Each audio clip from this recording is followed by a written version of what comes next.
but then we also completely and fully embrace any quality that cannot be digitized or automated. And there are certain qualities that will never be digitized or automated.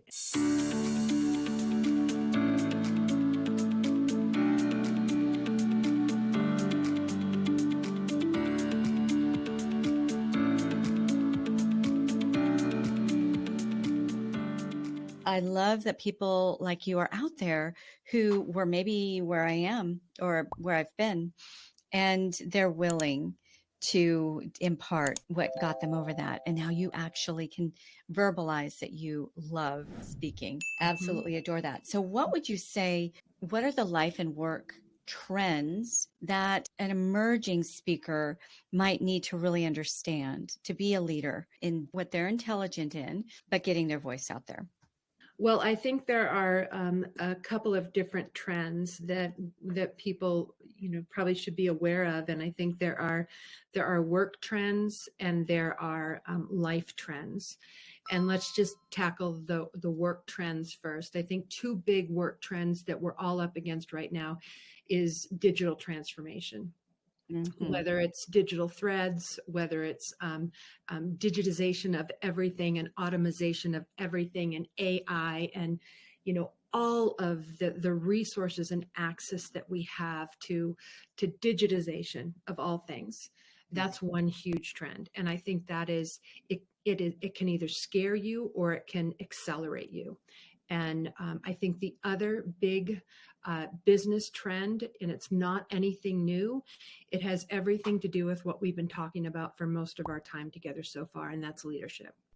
Leadership will never go away, and leadership is that one human quality that will allow for all others if we're doing it the right way.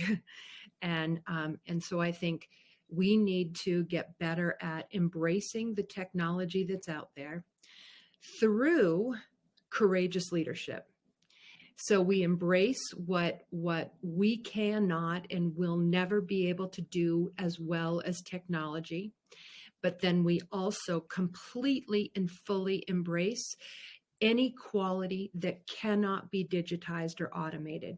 And there are certain qualities that will never be digitized or automated. And those qualities happen to be imagination, creativity, intuition, empathy, emotion, and ethics.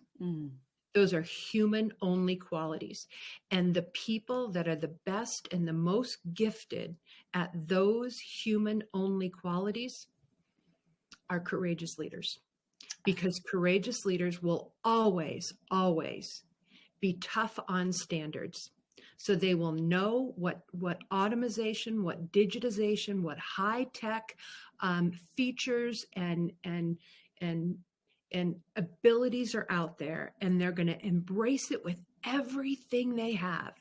But they absolutely know that they also approach the people in their lives and in their workspace with not just a tough mind for standards, but a tender heart with the people. And those are the human only qualities. So I think that those two things are what we're up against in the workplace. And then I think that in the personal space, which actually does leak over to the business space, I think we have to realize that this country and a lot of the world actually is in the midst of a loneliness epidemic. We've got to take notice of that. Everyone's saying that, the future remains uncertain, and it's hard to see clearly what's going on out there. People are saying, I want to continue to work remote, or I want it to be hybrid. I'm not sure that I want to be completely on site. And so what's happening is we are being further and further removed from one another in the press the flesh kind of sense. And that's not doing anything for the loneliness epidemic. So great, courageous leaders who know the importance of leaning into their human only qualities will get good at realizing, how are my people doing? We've lost the art of visiting. The art and the practice of visiting was a weekly occurrence. You'd hop in the car and you'd drive from one ranch to the next, and you'd knock on someone's door with the whole family, in your midst, and the neighbors would open the door and they'd pull out a pie and pull out the coffee and the tea, and they'd visit.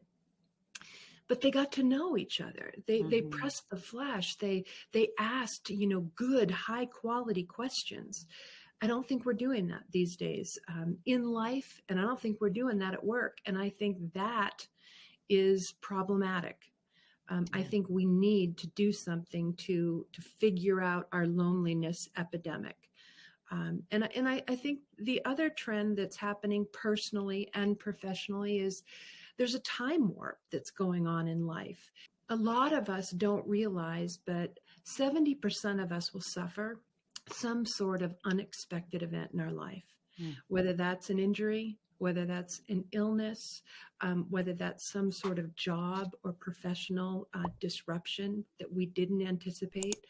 And most of those unexpected events will challenge us, personally for sure, psychologically perhaps, emotionally absolutely, and financially yes, yes, and yes.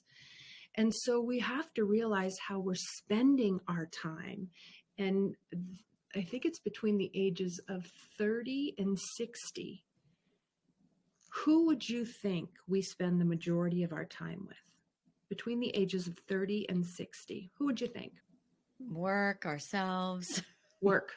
Yeah. You nailed it. It's work. And if you're in that space, right?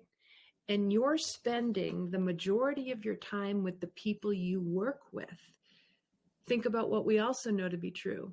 We become the average of the 5 people that we spend the majority of our time with. How's that working for you? If you look around and you're really intentional about the people that you're spending time with, are those people drawing really great, good things out of you, or are they dragging you down?